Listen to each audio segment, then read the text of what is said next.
Olá, alunos, sejam bem-vindos. Essa é a 13ª aula do curso de Auxiliar Técnico de Segurança do Trabalho.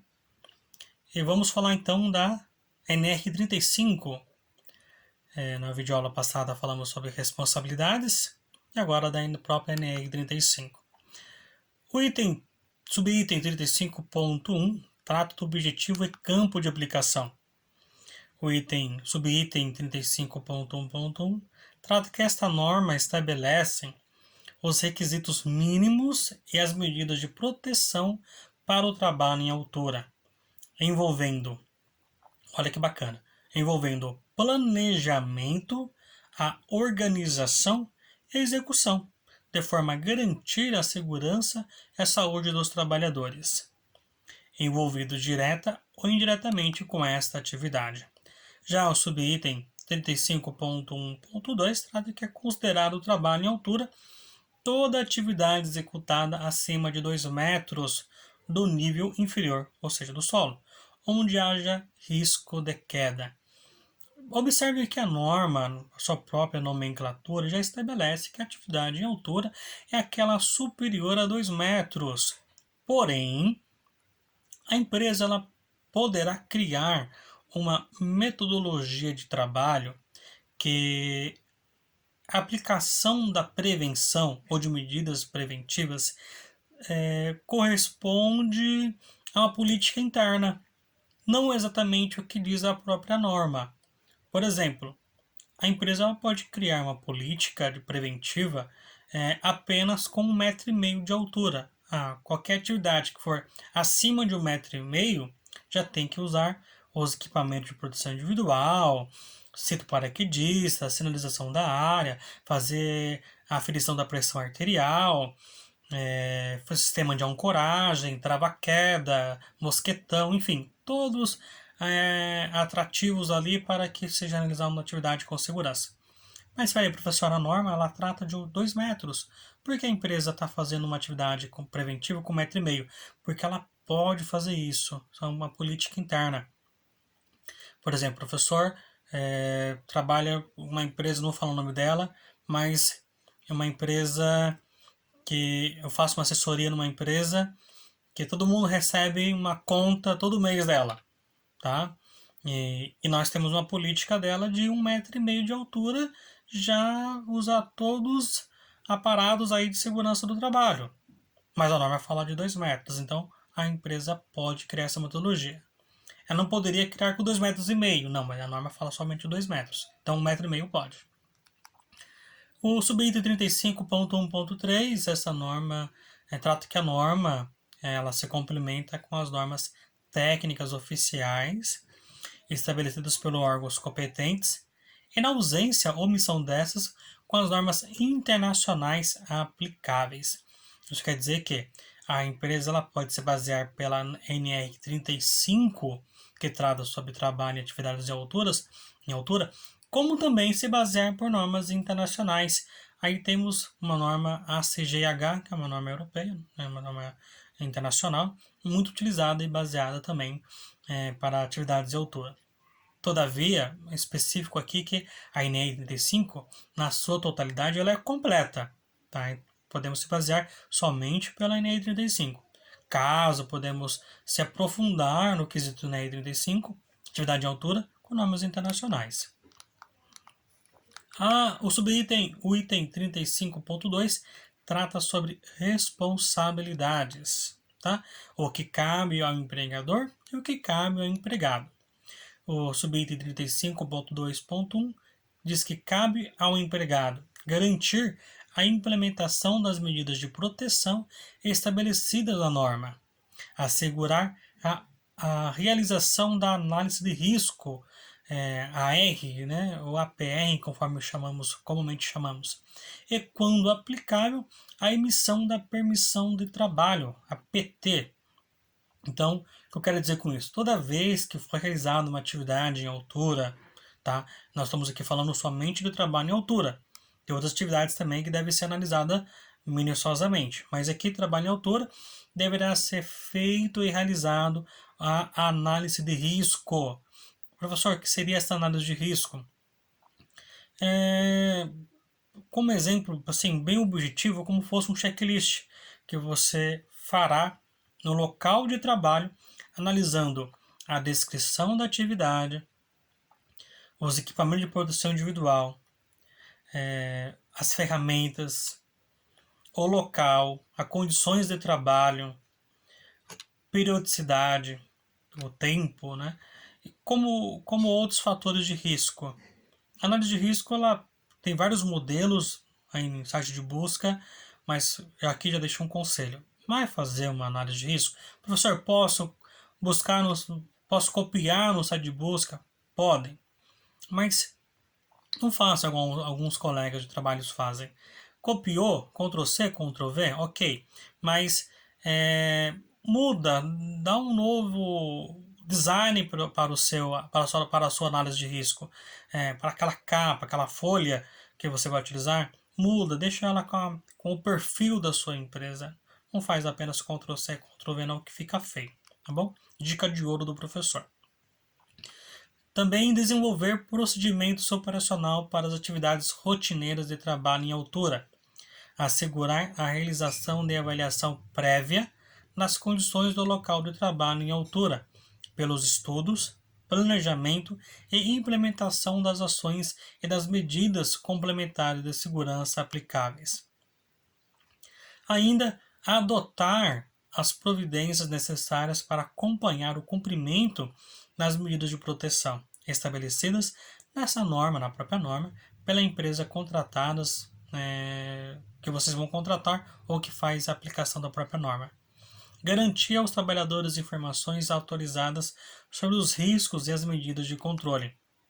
Também garantir que qualquer trabalho em altura só se inicie depois de adotar as medidas de proteção definidas na NR35. Assegurar a suspensão dos trabalhos em altura quando verificar situação ou condição de risco não prevista, cuja eliminação ou neutralização imediata não seja possível. Estabelecer uma sistemática de autorização dos trabalhadores para trabalho em altura. Assegurar que todo o trabalho em altura seja realizado sob supervisão, cuja forma será definida pela análise de risco de acordo com as peculiaridades da atividade. Vejamos que, mais uma vez, eu cito a análise de risco. Então, a análise de risco ela é obrigatória para todas as atividades envolvendo o trabalho em altura. Também assegurar a organização e o arquivamento da documentação prevista na norma. Ou seja, fez a análise de risco, nós devemos arquivá-la no mínimo 20 anos. Tá? O subitem 35.2.2 trata que o que cabe aos trabalhadores. Nós citamos o que cabe à empresa, agora vamos tratar o que cabe às pessoas, aos trabalhadores, aos colaboradores. Cumprir as disposições legais e regulamentares sobre o trabalho em altura, inclusive os procedimentos expedidos pelo empregador. Colaborar com o empregador na implementação das disposições contidas na norma. Interromper suas atividades exercendo o direito de recusa sempre que constatarem evidência de risco graves e iminentes para a sua segurança e saúde ou de outras pessoas, comunicando imediatamente o fato ao seu superior imediato, que automaticamente vai tomar as medidas cabíveis. Zelar pela sua segurança e saúde e de outras pessoas que possam ser afetadas por suas ações ou omissões ao trabalho. O subitem 35.3 fala da capacitação e treinamento. O subitem 35.3.1 diz que o empregador deve promover programa para capacitação dos trabalhadores à realização de trabalho em altura, ou seja, todo trabalhador que for realizar uma atividade em altura, obrigatoriamente a empresa deverá, em horário de expediente, promover o treinamento para ele. Geralmente o treinamento são de 16 horas, um treinamento de 8 horas teórico e um treinamento de 8 horas de prático. Fora isso, qualquer atividade em altura sem o treinamento não deverá acontecer. Por isso que o subitem 35.3.2 já trata dessa capacitação, ou seja, considera esse trabalhador capacitado para o trabalho em altura aquele que foi submetido e aprovado a um treinamento teórico e prático, com uma carga horária no mínimo de 16 horas, cujo conteúdo programático deve no mínimo incluir normas e regulamentos aplicáveis ao trabalho em altura, análise de risco e condições impeditivas, riscos potenciais inerentes ao trabalho em altura e medidas de prevenção e controle, sistemas, equipamentos e procedimentos de proteção coletiva, equipamentos de proteção individual para o trabalho em altura. Aí, no caso, aí entrará a seleção, a inspeção, conservação e limitação de uso. Entra no programa os fatos de acidentes típicos em altura, de trabalho em altura, condutas e situações de emergência, incluindo noções técnicas de resgate e de primeiros socorros. Quero deixar aqui um comentário, que quando eu aplico esse curso, a parte que eu mais gosto é a parte do treinamento prático, principalmente na parte do treinamento de resgate de primeiros socorros. O subitem 35.3.3 fala que o empregador deve realizar treinamento periódico bienal e sempre que ocorrer quaisquer das seguintes situações. Vamos lá. Primeira, mudança nos procedimentos, condições ou operações de trabalho. Evento que indique a necessidade de novo treinamento. Já aconteceu comigo de estar acompanhando uma atividade em altura e perceber que o funcionário, por mais que ele foi treinado, estava com uma dúvida na execução da atividade. Então, eu fui obrigado, após, lógico, a realização daquela atividade, trazer ele para a sala de treinamento em um momento oportuno e fazê-lo ali um novo treinamento para tirar dúvidas no local de trabalho é significativa de acidentes. Tá? Dúvidas, brincadeira, excesso de confiança, de fato, ocorrência de acidentes. Não pode acontecer. Outro motivo que pode ocorrer o treinamento bienal ou imediato é o retorno de afastamento ao trabalho por período superior a 90 dias. O funcionário ficou afastado por algum motivo, tá? Por mais de 90 dias. Ele voltou ao trabalho, deverá refazer o treinamento. Ah, professor, mas o treinamento dele não venceu. Não passou um ano, não passou 2 anos, não venceu. Bienal não passou 2 anos, não venceu. Ele deverá fazer? Sim. Vamos imaginar que ele acabou de fazer o treinamento. Se afastou logo em seguida. Voltou depois de 90 dias. Vai ter que fazer o treinamento de novo. Esse treinamento feito dentro da empresa, ele corresponde e é aceitável somente dentro daquela empresa. Então, eu fiz o treinamento na empresa A. É válido somente para a empresa A. Por quê, professor? Porque o subitem D diz que o treinamento deverá ser feito se caso haja mudança da empresa. Então, eu vou sair da empresa A, fui para a empresa B, lá eu vou ter que refazer o treinamento de altura. O subitem 35.3.3.1 trata que o treinamento periódico bienal deve ter carga horária mínima de 16 horas, conforme o conteúdo programático definido pelo empregador. Tá? Isso é importante que você cumpra na risca. O subitem 35.3.4 trata que os treinamentos inicial, periódico e eventual para o trabalho em altura podem ser ministrados em conjunto com outros treinamentos da empresa. Vamos entender uma coisa. A empresa, o subitem fala, olha, o treinamento inicial, periódico, eventual, ele deve ser feito bienal. Professor, mas a empresa quer fazer anual? Pode? Pode. Não pode ser em 3 em 3 anos. Deve ser bienal ou anual. Tá? O 35.3.5 fala que a capacitação deve ser realizada preferencialmente durante o horário normal de trabalho. O subitem 35.3.4 fala que os treinamentos inicial, periódico e eventual para o trabalho em altura podem ser ministrados em conjunto com os treinamentos da empresa. Essa capacitação deve ser realizada durante o horário de trabalho, isso é fundamental. 35.3.6, o treinamento deve ser ministrado por instrutores com comprovada proeficiência no assunto, sobre a responsabilidade de profissional qualificado em segurança do trabalho. Proeficiência é o saber, a pessoa tem proeficiência, ela tem conhecimento suficiente para passar aquela informação de um modo que você tenha, receba aquela informação safro e corresponde àquela atividade, àquilo que você aprendeu. Então, o instrutor, para que nós possamos ser instrutores, nós passamos aí por um treinamento muito rígido, que geralmente é de 80 horas. O profissional, ele faz um treinamento de 16 horas. Nós fazemos um treinamento no mínimo de 80 para que possamos aplicar, ser instrutor, tá? Para passar esse treinamento aos demais colegas. O 35.3.7 trata que ao término do treinamento deve ser emitido o certificado contendo o nome do trabalhador, contendo o conteúdo programático, a carga horária, data, local de realização do treinamento, nome e qualificação dos instrutores e a assinatura do responsável. O certificado deve ser entregue ao trabalhador uma cópia arquivada na empresa. A capacitação deve ser consignada no registro do empregado. O subitem 35.4 trata do planejamento, organização e execução.